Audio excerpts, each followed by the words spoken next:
আসসালামু আলাইকুম। বাংলাদেশে হাওর ও জলবায়ু উন্নয়ন অধিদপ্তরে নিয়োগ বিজ্ঞপ্তি প্রকাশিত হয়েছে। এখানে মোট 8টি পদের ক্যাটাগরি দেওয়া রয়েছে। আপনার বাংলাদেশের সকল জেলা থেকে পুরুষ ও মহিলা উভয় প্রার্থী অনলাইনের মাধ্যমে এটির আবেদন প্রক্রিয়াটি আপনারা সম্পন্ন করতে পারবেন। আপনাদের বয়স সীমাটি লাগবে 1 ডিসেম্বর 2024 খ্রিস্টাব্দ তারিখে সর্বনিম্ন 18 বছর এবং সর্বোচ্চ 32 বছরের মধ্যে হতে হবে, তাহলে আবেদনটি করতে পারবেন। তো নিয়োগের 1 নম্বর পদটি রয়েছে ড্রাফটসম্যান, যেটিতে পদের সংখ্যা রয়েছে একটি। এই পদে আবেদনের ক্ষেত্রে আপনাদের শিক্ষাগত যোগ্যতা লাগবে বাংলাদেশ কারিগরি শিক্ষা বোর্ড ও অন্য কোনো স্বীকৃত বোর্ড হইতে অন্য দ্বিতীয় বিভাগ বা সমমানের জিপিএতে পুরকৌশল বিষয়ে 4 বছর মেয়াদী ডিপ্লোমা। 2 নম্বর পদটি হচ্ছে ডাটা কালেক্টর, পদের সংখ্যা রয়েছে 2টি।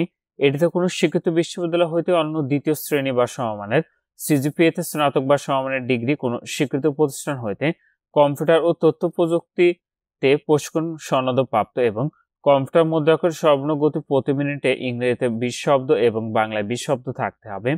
3 নম্বর পদটি হচ্ছে হিসাব রক্ষক, যেটিতে পদের সংখ্যা রয়েছে একটি। এটিতে কোনো স্বীকৃত বিশ্ববিদ্যালয় হইতে বাণিজ্য বিভাগে অনন্য দ্বিতীয় শ্রেণী বা সমমানের সিজিপিএতে স্নাতক বা সমমানের ডিগ্রি এবং কোনো স্বীকৃত প্রতিষ্ঠান হইতে কম্পিউটার ও তথ্য প্রযুক্তিতে প্রশিক্ষণপ্রাপ্ত সনদপ্রাপ্ত হতে হবে। 4 নম্বর পদটি হচ্ছে সার্ভেয়ার, পদের সংখ্যা রয়েছে 3টি। এটিতে বাংলাদেশ কারিগরি শিক্ষা বোর্ড অন্য কোনো স্বীকৃত বোর্ড হইতে অনন্য দ্বিতীয় বিভাগ বা সমমানের জিপিএতে সার্ভিং বিষয়ে 4 বছর মেয়াদী ডিপ্লোমা থাকতে হবে। 5 নম্বর পদটি রয়েছে অফিস সহকারী কাম কম্পিউটার মুদ্রাক্ষরিক, পদের সংখ্যা রয়েছে 5টি। এটিতে কোনো স্বীকৃত বোর্ড হইতে উচ্চ মাধ্যমিক সার্টিফিকেট বা সমমান পরীক্ষা উত্তীর্ণ, কোনো স্বীকৃত প্রতিষ্ঠান হইতে কম্পিউটার প্রশিক্ষণপ্রাপ্ত এবং কম্পিউটার মুদ্রাক্ষর সর্বনিম্ন প্রতি মিনিটে ইংরেজিতে 20 শব্দ এবং বাংলায় 20 শব্দ থাকতে হবে। 6 নম্বর পদটি হচ্ছে ব্যক্তিগত সহকারী, পদের সংখ্যা রয়েছে একটি।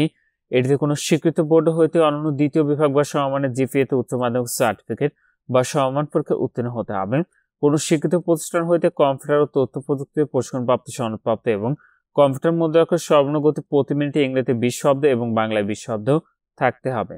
7 নম্বর পদটি হচ্ছে হিসাব সহকারী, পদের সংখ্যা রয়েছে 2টি। এটিতে কোনো স্বীকৃত বোর্ড হইতে বাণিজ্য বিভাগে অনন্য দ্বিতীয় বিভাগ বা সমমানের জিপিএতে উচ্চ মাধ্যমিক সার্টিফিকেট বা সমমান পরীক্ষা উত্তীর্ণ এবং কোনো স্বীকৃত প্রতিষ্ঠান হইতে কম্পিউটার ও তথ্য প্রযুক্তিতে প্রশিক্ষণ সনদপ্রাপ্ত হতে হবে। সর্বশেষ পদটি রয়েছে স্টোর কিপার, যেটিতে পদের সংখ্যা রয়েছে একটি।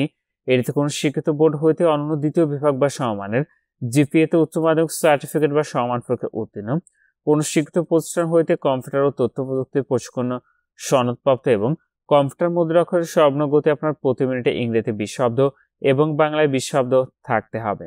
তো নিচের অংশে আবেদন সংক্রান্ত আপনাদের শর্তাবলী দেওয়া রয়েছে। আবেদন প্রক্রিয়াটি আপনাদের অনলাইনের মাধ্যমে সম্পন্ন করতে হবে।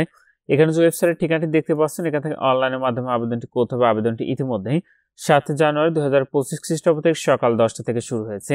আবেদনটি শেষ হবে 6 ফেব্রুয়ারি 2025 খ্রিস্টাব্দ তারিখ বিকাল 5টায়। তো যে সকল প্রার্থীরা আবেদনটি করতে চাচ্ছেন, আপনারা শেষ তারিখের জন্য বসে না থেকে পূর্বেই এটির অনলাইন আবেদন প্রক্রিয়াটি সম্পন্ন করে নেবেন। আর এটিতে আবেদন আপনাদের পরীক্ষার ফিটি নির্ধারণ করা হয়েছে, সেটি হলো 1 থেকে 8 নং ক্রমিকের পদের জন্য পরীক্ষার ফি দিতে হবে 112 টাকা।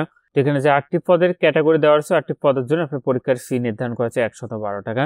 তবে ক্ষুদ্র নিগোষ্ঠীর শারীরিক প্রতিবন্ধী ও তৃতীয় লিঙ্গের প্রার্থীগণ পরীক্ষার ফি বাবদ তাদের দিতে হবে মাত্র 56 টাকা। ফিটি আপনি টেলিটক প্রিপেইড মোবাইল নাম্বার থেকে এসএমএস এর মাধ্যমে খুব সহজে ফিটি পরিশোধ করতে পারবেন।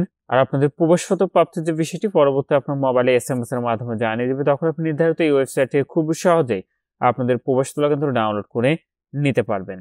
তো যে সকল প্রার্থীরা আবেদনটি করতে চাচ্ছেন, শেষ তারিখের জন্য বসে না থেকে পূর্বে এটির আবেদন প্রক্রিয়াটি সম্পন্ন করে নেবেন। তো নিয়োগ বিজ্ঞপ্তি এবং আবেদনের লিঙ্কটি পেতে অবশ্যই কমেন্ট করবেন নিয়োগ বিজ্ঞপ্তি এবং আবেদনের লিঙ্কটি আপনাদেরকে দিয়ে দিব।